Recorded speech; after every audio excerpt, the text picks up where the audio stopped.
At the family's Easter gathering, my seat was labeled the disappointment. No one laughed out loud, but no one corrected it either. I noticed it the moment I stepped into the dining room, the soft pastel decorations catching the afternoon light through the wide bay windows, the scent of honey-glazed ham and baked rolls still lingering in the air, everything arranged with that careful, almost staged perfection Ashley prided herself on. And there it was, a small white place card set neatly between Daniel and our youngest granddaughter. The words written in elegant cursive that looked almost too deliberate to be a mistake, too practiced to be spontaneous. The disappointment. And for a second I thought perhaps it belonged to someone else, perhaps it was part of some strange Easter game I hadn't been told about. But then Daniel glanced at it, just for a fraction of a second, and quickly looked away, and Ashley, standing near the kitchen island with a glass of white wine in her hand, let her lips curl into a faint, satisfied smile that disappeared the moment our eyes met, and that was when I understood. Not all at once, but slowly, like a chill settling into your bones, that it was meant for me, that it had always been meant for me. And what struck me most wasn't the word itself, though it lingered in my chest heavier than I expected, but the silence that followed it, the way the room carried on as if nothing was wrong, as if this was normal, as if this was acceptable, as if I was expected to sit down and play my part without question. And so I did exactly that. I adjusted the strap of my purse on my shoulder, set it carefully by the sideboard, and walked to my assigned seat, my heels clicking softly against the hardwood floor, each step measured, deliberate, giving myself just enough time to decide who I would be in this moment. And when I reached the table, I didn't hesitate, I didn't frown, I didn't even pause, I simply pulled out the chair and sat down, smoothing the skirt of my pale blue dress as if everything were exactly as it should be, as if the label in front of me carried no weight at all. And around me, conversation resumed in that light, casual tone families use when they want to pretend everything is fine. Emily chattered about the Easter eggs she'd found in the backyard, Daniel nodded absent-mindedly while checking something on his phone, and Ashley moved gracefully between the kitchen and the table, refilling glasses, adjusting plates, playing the role of the perfect hostess. And every so often, I caught the subtle glances, the quick flickers of amusement that passed between them. Never loud enough to call out, never obvious enough to confront, but unmistakable if you knew what to look for, and I realized then that this hadn't been done on a whim. This wasn't an accident or a careless joke. It had been planned, considered, placed there with intention, likely long before I arrived, perhaps even discussed, maybe even laughed about, and the thought didn't make me angry the way it might have years ago. It didn't bring tears to my eyes or tighten my throat. Instead it settled into something quieter, something colder, a kind of clarity that only comes when you finally see a pattern you've been missing for far too long. Because as I sat there, listening to the clink of silverware and the polite hum of conversation, I began to recognize the familiarity of this feeling, not the word itself, but the way it had been delivered, wrapped in civility, disguised as something harmless, just subtle enough to deny, just sharp enough to wound. And it occurred to me that this moment, this single-place card on a beautifully decorated Easter table, wasn't the beginning of anything. It was simply the first time they'd decided to make it visible, the first time they'd stopped pretending that I still held a place here beyond what was convenient. And I picked up my fork, cutting into the slice of ham on my plate with steady hands, as if I had all the time in the world, as if I hadn't just been handed a truth I could no longer ignore. And across from me, Ashley met my gaze again,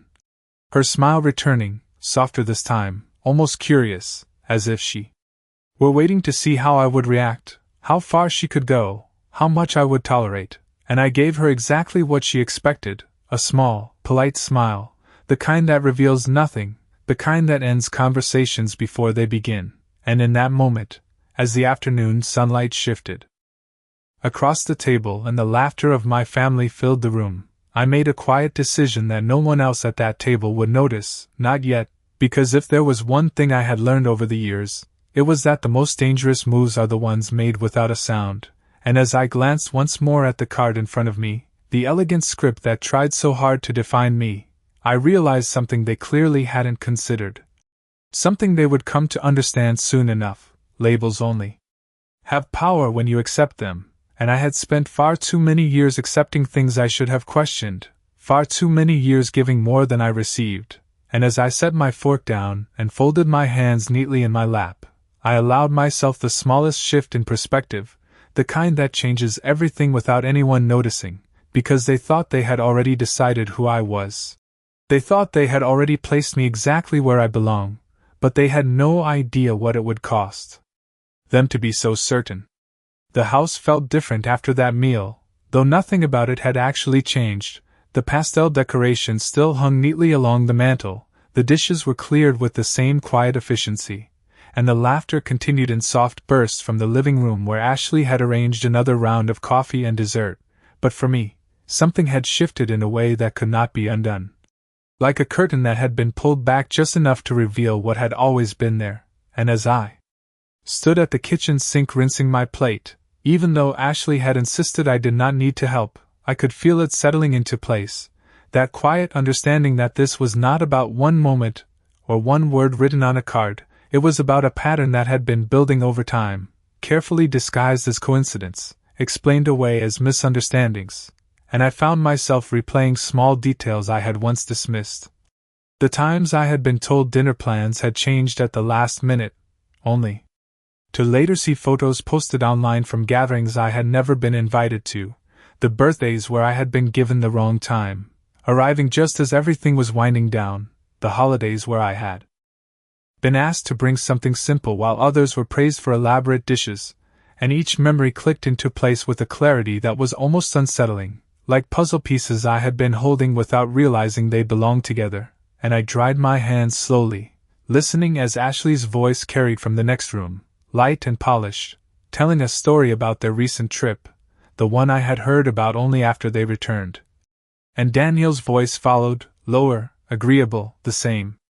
tone he had used as a boy when he wanted to avoid conflict, when he wanted everything to feel smooth and easy even if it meant ignoring what was right in front of him, and for a moment, I allowed myself to remember him as he had been, a little boy with scraped knees and bright eyes who used to run to me with every small triumph, every small failure, trusting that I would understand, that I would make sense of the world for him. And I wondered, not for the first time, when that trust had shifted, when it had been replaced with this quiet distance, this careful avoidance, and whether he even noticed it himself, or if it had happened so gradually that it now felt natural to him, like breathing. And I stepped into the living room then, taking a seat on the edge of the sofa, watching as Emily carefully arranged her Easter candies in neat little rows on the coffee table, her small hands moving with a kind of focused joy that felt untouched by everything else in the room, and she looked up at me with that open, unfiltered expression children have, the kind that has not yet learned how to hide or soften the truth, and she smiled, offering me a piece of chocolate as if nothing in the world could possibly be wrong, and I accepted it, holding it in my palm for a moment before setting it aside, not quite ready to taste something sweet, and across the room, Ashley caught my eye again. Her expression curious in a way that suggested she was still waiting, still measuring, still trying to understand whether her message had landed the way she intended, and I realized then that this had not only been about defining me, it had also been a test, a way of seeing how much I would accept, how far they could push without resistance, and in that realization, there was something unexpectedly steady, something grounding, because tests, after all, go both ways, and while they believed they were observing me, I had been observing them, perhaps not as closely as I should have in the past, but closely enough now to see the truth clearly, and I leaned back slightly, allowing myself to relax into the cushions, my posture calm, my expression neutral, giving them nothing to react to, nothing to build on, and in that stillness, I began to consider what came next, not in terms of confrontation or explanation, but in terms of choice, the quiet, deliberate choices that shape a life more than any single moment ever could, and I thought about the documents tucked neatly away in my desk at home, the accounts I had managed carefully over the years, the decisions I had postponed out of a sense of loyalty that now felt misplaced, and I understood that what had happened today had not created a new reality, it had simply revealed the one I had been living in all along, and as the afternoon light softened and the conversation around me drifted to lighter topics, I allowed myself the smallest shift inward, the kind that no one else could see, but that would change everything from this point forward, because while they had spent years quietly deciding who I was to them, I was finally ready to decide who they would be to me, and that, I realized as I folded my hands neatly in my lap and offered Emily a gentle smile, was a decision that no one else at this table would have the power to change. By the time the sun began to dip lower in the sky, casting long shadows across the backyard where the children were still hunting for the last of the hidden eggs, I had already begun to notice the smaller details that would have escaped me before, the quiet signals that confirmed what I now understood too clearly to ignore, and it was not in anything dramatic or obvious, but in the way Ashley moved through the space with complete control, directing conversations without appearing to do so, deciding who spoke and who listened, who was included and who was gently pushed to the edges, and I watched as she handed out slices of carrot cake, pausing just long enough at each person to exchange a few warm words, a light touch on the shoulder, a laugh that sounded just genuine enough to be believed, and when she reached me, she placed the plate down with the same careful precision, her smile perfectly measured, neither cold nor warm, simply neutral, as if I were a guest she was obligated to acknowledge rather than family she was glad to see, and she said, in that soft voice she used when she wanted something to sound harmless, that she hoped I was enjoying myself, and I nodded, offering a polite thank you, my tone matching hers exactly, giving her nothing more than what was required, and for a brief moment, something flickered in her expression, not quite disappointment, but perhaps a hint of curiosity, as if she had expected something else, some reaction that would confirm her assumptions, and when she did not receive it, she moved on without comment, returning her attention to the others who responded more predictably, more easily, and I realized then that what unsettled her was not resistance, but the absence of it, the lack of anything she could interpret or control, and that realization settled into me with a quiet sense of certainty, because for years I had been responding exactly as expected, smoothing over awkward moments, excusing behavior that did not deserve to be excused, telling myself that maintaining peace was more important than acknowledging discomfort, and in doing so, I had made it easy for them, easy to overlook me, easy to redefine my place without consequence, and now, simply by choosing not to play that role, I had shifted something in a way that did not require confrontation or explanation, and I leaned back slightly, letting the conversation flow around me without trying to shape it, listening as Daniel discussed work with one of Ashley's relatives. His tone animated in a way I had not heard directed toward me in quite some time, and I studied him carefully. Not with anger, but with a kind of distance that allowed me to see him more clearly than I had before, and I noticed how often he deferred to Ashley, how quickly he adjusted his words when she entered the conversation, how naturally he aligned himself with her perspective even when it meant stepping away from his own, and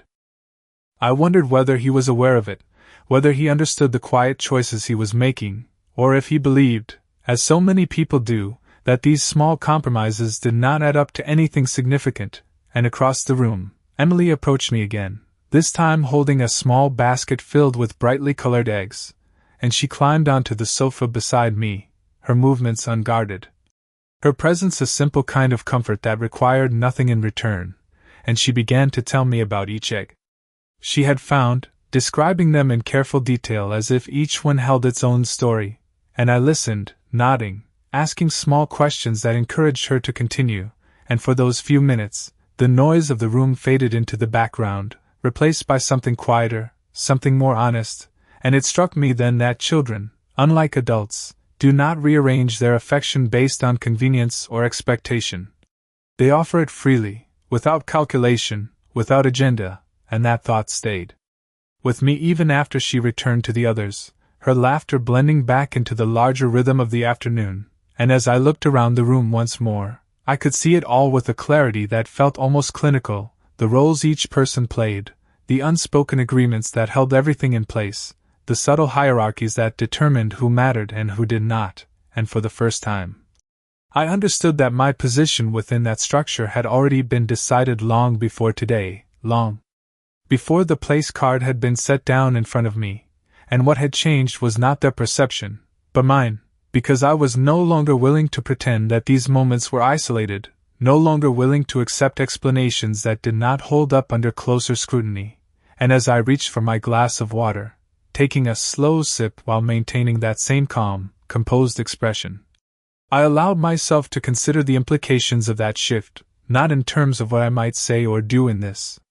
moment, but in terms of what I would no longer tolerate moving forward, and in that quiet, deliberate thought, there was a kind of resolve that did not need to be announced, a decision forming beneath the surface that would reveal itself in time, not through words, but through actions that could not be undone. And as the afternoon continued, the conversations growing lighter, the laughter louder, the entire scene settling back into its carefully maintained normalcy, I realized that they believed the day had unfolded exactly as they intended, that their message had been delivered and received, that nothing had disrupted the balance they had created, and perhaps, in a way, they were right, because something had indeed shifted.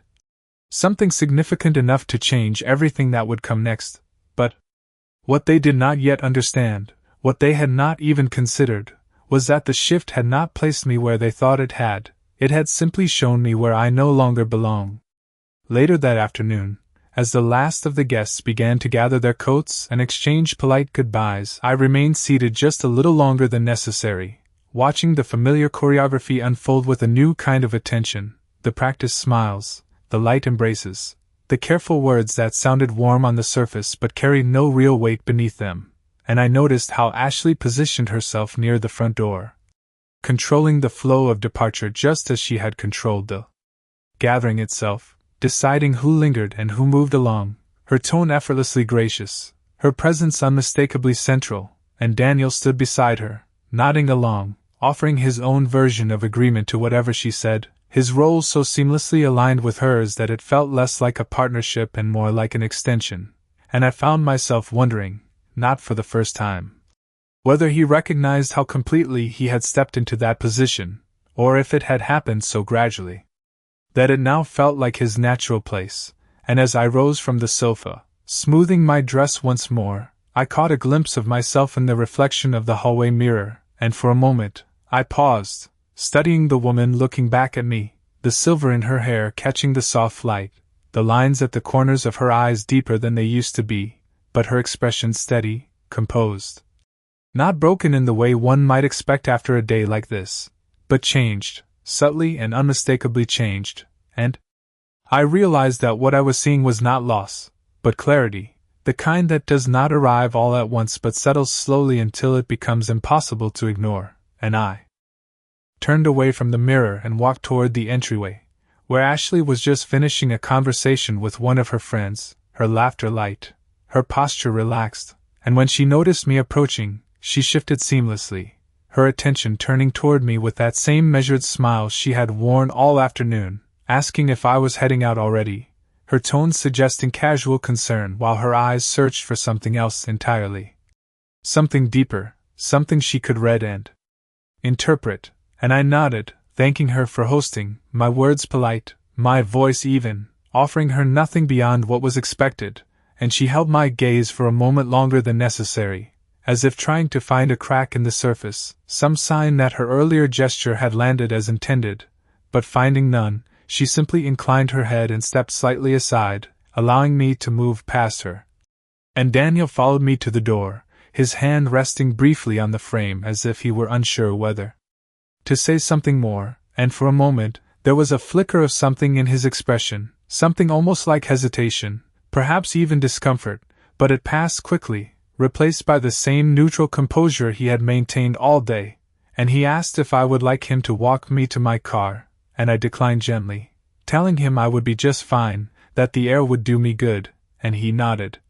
accepting the answer without pressing further, and as I stepped outside, the cool evening breeze met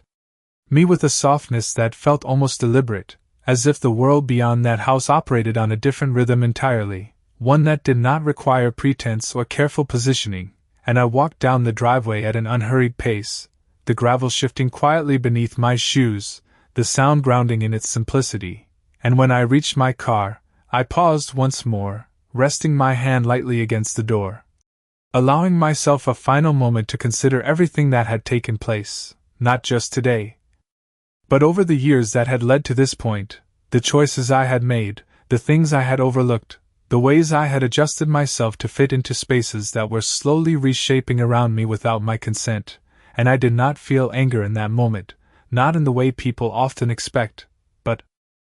something steadier, something more deliberate, a recognition that the responsibility for what came next rested entirely with me, and I opened the car door and settled into the driver's seat, closing it gently behind me, the quiet click marking a kind of boundary between what had been and what would follow. And as I started the engine, the familiar hum filling the space, I glanced once more toward the house. Its windows glowing softly against the dimming sky, a picture of warmth and togetherness. That no longer held the same meaning for me, and I understood then that I did not need to confront them, did not need to explain or justify what I had seen, because the truth of it existed whether it was acknowledged or not, and as I pulled out of the driveway, the headlights cutting a clear path ahead, I allowed myself to think not about what I had lost, but about what I was now free to change. The decisions that had been waiting quietly in the background, the ones I had postponed out of habit, or loyalty or hope that things might somehow return to what they once were, and I realized that hope, when left unexamined, can become its own kind of limitation, a reason to stay where you no longer belong, and I was no longer interested in staying for the sake of appearances, no longer willing to accept a place that had been defined without my consent, and as the house disappeared from view in the rearview mirror, I felt a sense of calm settle over me, not because everything had been resolved, but because I finally understood the shape of what needed to come next, and for the first time in a very long while, that understanding felt like something I could trust. I did not turn on the radio during the drive home, which was unusual for me, because I had always preferred to fill silence with something familiar, something predictable, but that evening the quiet felt necessary, almost purposeful, as if any distraction would interrupt a line of thought that had only just begun to form, and the road stretched ahead in long, even lines, the streetlights flickering on one by one as the sky deepened into a soft gray, and I found myself replaying not just the events of the day, but the tone of them, the undercurrent that had run beneath every word and gesture, and it became increasingly clear that what I had witnessed was not impulsive or careless, it was structured, intentional in a way that required time, coordination, and most importantly, confidence, the kind of confidence that only comes when people believe there will be no consequences, and that realization settled into me with a quiet weight. Not heavy enough to burden me, but solid enough to ground the decisions that were beginning to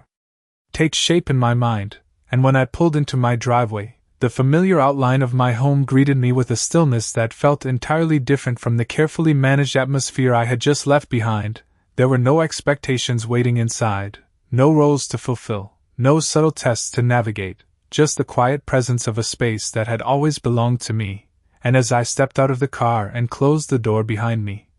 the sound echoed softly in the evening air, marking a transition that felt more significant than it should have for such a simple action, and I walked up the front steps at an unhurried pace, unlocking the door and stepping inside, the faint scent of lavender from the candle I had lit that morning still lingering in the air, a small detail that reminded me how much of this space had been shaped by my own hands, my own choices, and I paused in the entryway for a moment, setting my keys down in their usual place, allowing the quiet to settle around me fully, before moving further into the house, and it was in that stillness that I finally allowed myself to think beyond observation, beyond recognition, into something more deliberate, something that required not just understanding but action, and I made my way to the small desk near the window in the living room, the one I had used for years to manage everything from bills to letters to the occasional note I would never send. And I sat down slowly, opening the drawer where I kept the documents I had organized so carefully over time, papers that represented not just finances but choices, safeguards, plans that had been created with a very different future in mind, and I took them out one by one, placing them neatly on the surface in front of me, reviewing them with a level of attention that felt both familiar and entirely new, because this time I was not looking at them as a precaution or a formality. I was looking at them as tools, as options that could reshape the balance I had allowed to exist for far too long, and as I read through each page, I could see clearly the assumptions I had made when they were first drafted, the quiet belief that things would remain stable, That the relationships I valued would continue to hold their meaning, and I realized that those assumptions no longer applied, not in the way they once had, and it did not feel like a loss as much as it felt like a correction, a necessary adjustment to align reality with what I now understood to be true, and I set one document aside, then another, creating small, deliberate stacks that reflected the decisions forming in my mind, each movement calm, measured, without hesitation. And for the first time in a long while, I felt a sense of control that did not depend on anyone else's approval or participation. It existed entirely within the choices I was making in that moment, and as I leaned back slightly in the chair, looking at the arrangement in front of me, I allowed myself a brief pause, not out of doubt, but out of recognition, because what I was doing was not a reaction to a single day, it was a response to a pattern that had revealed itself fully, and patterns, once seen clearly, cannot be unseen, and I reached for my phone then, scrolling through my contacts until I found the number I had not needed to call in quite some time, the one associated with a man who had always spoken in precise, careful terms, who understood the weight of decisions made quietly and the impact they could carry when executed properly, and I hovered for just a moment before pressing the call button, listening as the line began to ring, each tone steady, unhurried, and when he answered, his voice as composed as I remembered, I introduced myself with the same calm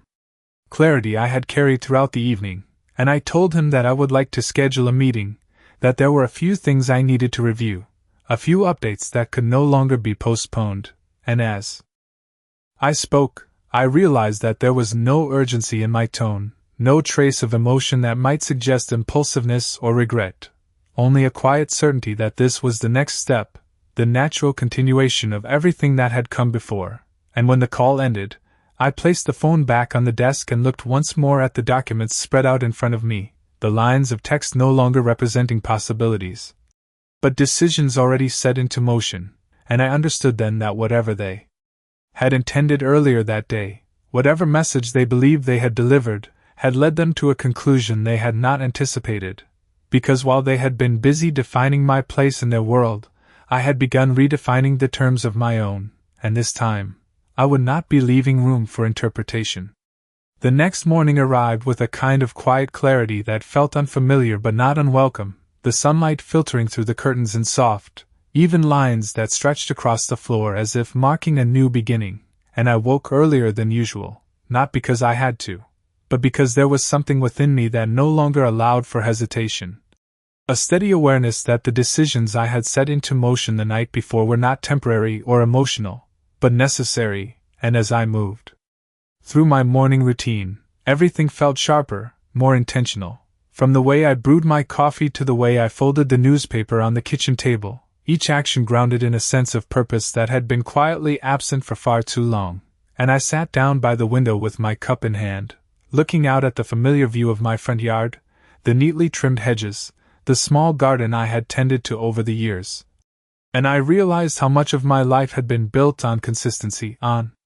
showing up, on maintaining what I believed mattered, even when it was not always returned in kind, and that realization did not carry bitterness, but it did carry weight, the kind that demands acknowledgement, and as I took a slow sip of coffee, I found myself thinking about the meeting I had scheduled, the one that would take place later that afternoon, and there was no nervousness attached to it, no second guessing. Only a quiet readiness to speak in clear terms about things that had once felt too delicate to address directly, and I set the cup down carefully, reaching for the folder I had prepared the night before, reviewing its contents once more with the same measured attention, not because I doubted my decisions, but because I respected their significance, and when the time came, I dressed with the same understated care I had always taken, choosing something simple, something appropriate, something that reflected the person I had always been rather than the role others had tried to assign me, and the drive to the office felt different from the one I had taken just the evening before, not because the roads had changed, but because my perspective had, the familiar landmarks passing by without distraction, each mile reinforcing the quiet certainty that I was moving forward rather than circling back, and when I arrived, the building stood as it always had, unremarkable from the outside, but carrying within it the kind of decisions that shape lives in ways most people never fully see, and I stepped inside, greeting the receptionist with a polite nod, my voice steady as I confirmed my appointment, and when I was shown into the office, he was already there, seated behind his desk with the same composed demeanor I remembered, his expression attentive without being intrusive, and as we exchanged greetings, there was an understanding between us that did not require explanation, because he had seen situations like this before, perhaps not identical, but familiar enough to recognize the tone, the quiet resolve that accompanies decisions made after careful consideration rather than impulse, and I placed the folder on his desk, opening it with deliberate calm, and I began to outline what I wanted, not in vague terms or softened language, but clearly, directly, each point grounded in reason rather than emotion, and as I spoke, I could feel the weight of each word settling into place, not as something heavy, but as something solid, something that would not shift once it had been established, and he listened without interruption, occasionally making a note, occasionally asking a question that clarified rather than challenged, and when I finished, there was a brief pause, not uncomfortable, but reflective, as if allowing the full scope of what had been said to settle, and then he nodded, acknowledging both the clarity of my decisions and the practicality of their execution, and we discussed the details that would bring those decisions into effect, the timelines, the formalities, the necessary steps that would ensure everything was handled with precision, and throughout it all, I felt no need to justify myself, no need to soften the edges of what I was doing, because for the first time, I was not adjusting my choices to fit someone else's expectations. I was defining them entirely on my own terms, and when the meeting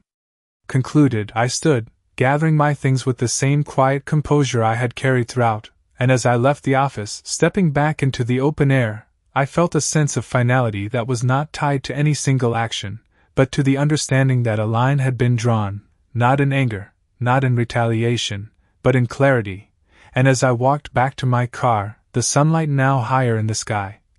the world continuing on as it always does, I realized that nothing outward had changed yet, nothing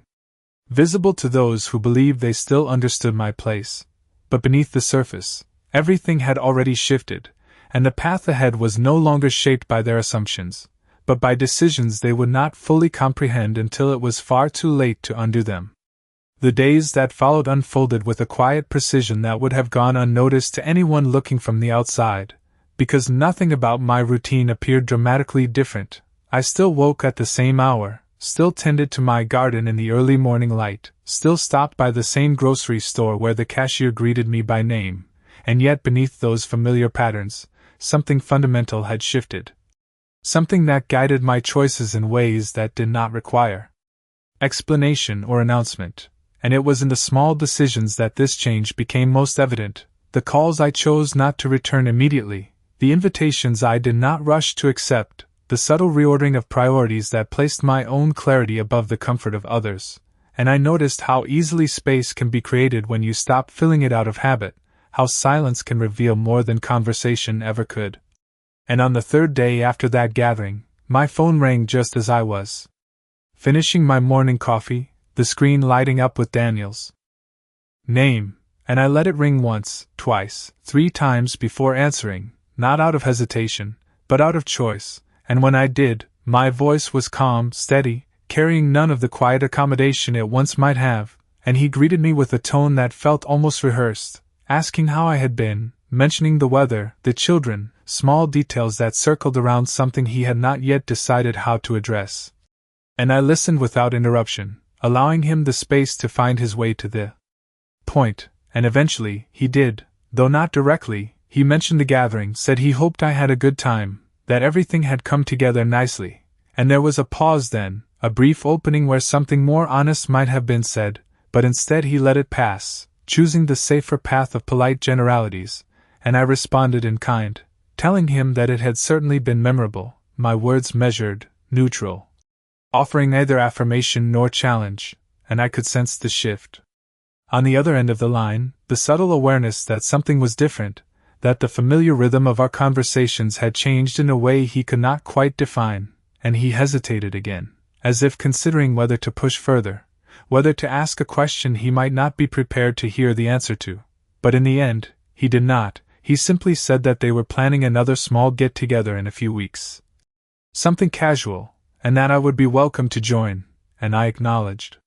the invitation without committing, telling him I would check my schedule, that I had a few things to take care of, and there was a slight pause at that, as if the idea of me having plans independent of theirs had not fully registered before, and he agreed quickly, almost too quickly, saying that of course I should do whatever I needed, and we ended the call shortly after, the conversation polite, uneventful on the surface, but carrying a quiet undercurrent that spoke more loudly than any direct confrontation ever could, and I set the phone down on the table, not with frustration or disappointment, but with a sense of confirmation, because what had not been said was just as important as what had been, and in that silence, I could see clearly that nothing on their side had truly changed, not yet, perhaps not ever, and that realization did not feel heavy, it felt clarifying, because it removed any lingering expectation that I might have held on to without realizing it, and later that afternoon, as I sorted through a few remaining papers at my desk, organizing them into their final form, I allowed myself to consider the timing of everything. The way events had aligned not by coincidence, but by the gradual unveiling of a truth that had been present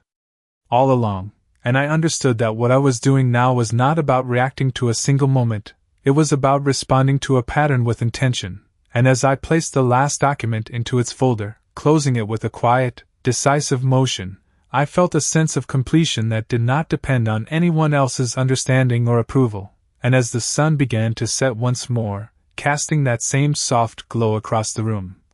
I realized that the distance between who I had been and who I was becoming was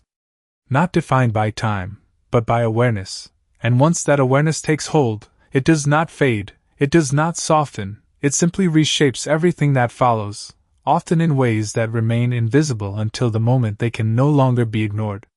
The following week moved forward with the kind of quiet consistency that often disguises significant change, the kind that does not announce itself but reveals its presence in subtle shifts that only become visible when you know what to look for, and I found myself settling into a rhythm that felt both familiar and entirely new.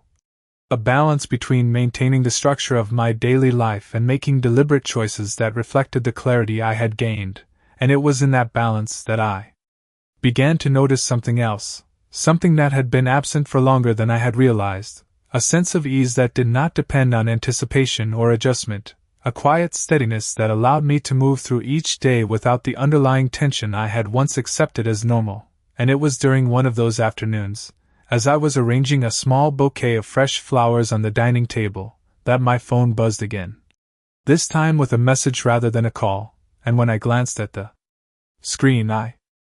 saw Ashley's name, which in itself was unusual, as our communication had always been filtered through Daniel or limited to brief exchanges during gatherings, and I opened the message slowly, not out of hesitation, but out of awareness, understanding that whatever was written there would likely carry more meaning in its tone than in its words, and the message was short, carefully phrased, asking if I had been upset about anything from the gathering, suggesting that if there had been any misunderstandings, they could easily be cleared up, and there was a softness to the wording that might have appeared conciliatory to someone who had not been paying attention, but to me, it read differently, not as an apology, not even as an acknowledgement, but as an attempt to reset the narrative before it had fully settled, to smooth over what had been done without ever naming it, and I held the phone in my hand for a moment, reading the message again, noting the absence of any direct reference, the careful avoidance of specifics, and I understood then that this was not about concern, it was about control, about maintaining a version of events that allowed them to move forward without consequence, and I placed the phone down on the table without responding, not immediately, because silence, I had learned, can carry more weight than any carefully chosen words, and I returned to arranging the flowers, adjusting each stem with quiet precision, allowing myself the time to consider not just what I might say, but whether saying anything at all would serve a purpose, and as the minutes passed, I realized that the answer was already clear, that this moment did not require explanation or correction, because the truth of it had already been established, and engaging with it on their terms would only shift the focus away from what mattered, and so I left the message unanswered for the time being. Not as a gesture of avoidance, but as a deliberate choice to step outside. The pattern that had defined our interactions for so long, and later that evening, as the light faded and the house settled into its familiar quiet, I returned to my desk, opening the folder once more, reviewing the finalized documents with the same steady attention I had carried through each step of the process. And everything was in place now, the changes clearly outlined, the decisions formally recorded, waiting only for the moment they would move from preparation into reality. And as I closed the folder, placing it back into the drawer, I felt no urgency to act beyond what had already been set into motion, no need to rush the outcome or force its timing, because the strength of what I had done lay not in speed, but in certainty, and I understood that when the time came, the impact would not be loud or dramatic, it would be quiet, precise, impossible to ignore. And as I turned off the lamp and allowed the room to fall into darkness, I thought briefly of the message still waiting on my phone, the question that had been asked without being asked, and I realized that my response, when it came, would not be defined by their expectations, it would reflect something entirely different, something they had not yet learned how to anticipate, and that, more than anything else, was what would change the course of everything that followed. It was 3 days later when everything moved from quiet intention into something that could no longer be softened or reinterpreted, and it happened in the most ordinary way possible, without announcement or warning, just a phone call in the middle of the afternoon, while I was standing by the kitchen counter slicing apples, the sunlight falling across the cutting board in thin, golden lines, and when my phone rang. I already knew who it would be, not because of any specific reason, but because there is a certain kind of moment that arrives when everything has aligned just enough to reveal itself, and when I answered, Daniel's voice carried a tension that had not been there before, something sharper beneath the surface politeness, something that suggested he had just learned something he had not expected to learn, and he asked if I had made any recent changes, his tone careful but strained, as if he were trying to remain calm while something unsettled him deeply, and I did not ask what he meant. I simply told him that I had reviewed a few things, that I had made decisions I felt were necessary, and there was a pause then, longer than any we had shared in our previous conversations, the kind of silence that fills with meaning even when no words are spoken, and when he spoke again, his voice had shifted, no longer tentative, but edged with disbelief, asking why I had not discussed it with him first, why I had not included them in the process, and I set the knife down carefully, wiping my hands on a towel before responding, not because I needed time to think, but because I understood the weight of what I was about to say, and I told him, calmly and without hesitation, that there had been nothing to discuss, that the decisions I had made were my own, based on my own understanding of what was appropriate moving forward, and I could hear the change in his breathing, the subtle loss of control he was trying to contain. And he mentioned Ashley then, said that she had reached out, that she had been trying to clarify things, and I knew exactly which message he was referring to, the one I had chosen not to answer, and I acknowledged it simply, without elaboration, and he pressed further, asking if something had been misunderstood, if perhaps there had been a mistake, and for the first time in the conversation, I allowed a small pause before answering, not to create tension, but to ensure that what I said next would not be diluted by anything unnecessary, and I told him that nothing had been misunderstood, that in fact, everything had become very clear, and there was another silence, heavier this time, the kind that signals a shift that cannot be undone, and when he spoke again, his voice carried something I had not heard in years, something uncertain, almost searching, as if he were trying to find a version of me that would respond the way I always had, that would soften, explain, adjust, but that version of me was no longer present in this conversation, and I did not offer him the reassurance he seemed to be reaching for. I did not fill the silence with comfort or justification, I simply remained steady, allowing him to sit with the reality of what I had said, and eventually, the conversation came to a close, not with resolution, but with an understanding that something fundamental had changed, and when I ended the call, I did not feel relief or regret, only a quiet acknowledgement that the moment I had been preparing for had arrived exactly as it needed to, without drama, without confrontation, just the natural consequence of decisions made with clarity, and I returned to the counter, picking up the knife once more, finishing what I had started with the same measured pace, because life, I had learned, does not pause for moments like this. It continues, steady and unremarkable on the surface, even as everything beneath it shifts into a new form. And as I arranged the slices neatly on a plate, I found myself thinking not about what had been said, but about what had been understood, because in the end, it was never about the words written on a place card or the silence that followed it. It was about the assumptions that had been made, the roles that had been assigned without my consent, and the quiet belief that I would continue to accept them without question. And as I carried the plate to the table, setting it down with the same care I had always taken in my home, I allowed myself a final, steady thought, not directed at them, but grounded in my own understanding, because they had believed they could define me with a single word, reduce me to something small enough to dismiss. But what they had not realized, what they had not even considered, was that I had never needed their definition to understand my own worth, and by the time they recognized that truth, by the time they began to see the full shape of what I had set into motion, it would already be too late to change it.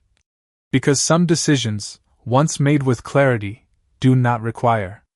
permission, and they do not wait for approval. They simply take their place and remain there, steady and unshakable, long after the moment that inspired them has passed.